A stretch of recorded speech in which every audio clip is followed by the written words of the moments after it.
cross sign ay hindi na nakailaw. Gayunman, para sa inyong kaligtasan, panatilihin na kakapit ito sa umating paglalakbay.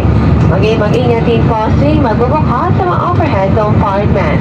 At ipapamahagi na po ang inyong favorite meals at susundan naman ito na pagbenta ng iba mong pagkain at inumin. I-pre-book ang inyong paboritong Santan meal sa Asia Move app at website para mas makatipid.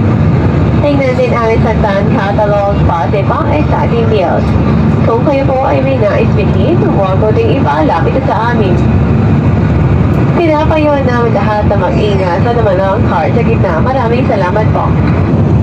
Mangyari po lamang naman po alin sa naka-seat number na makikita sa inyong boarding pass.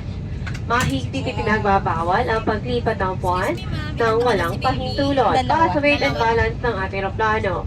Pinakikiusapan po namin ang lahat ng panauhin na ilagay niyong malaking dala-dalahan sa overhead compartment. Samantala, ang mga maliit na dala-dalahan ay maaaring ilagay sa ilalim ng buwan sa harapan ninyo.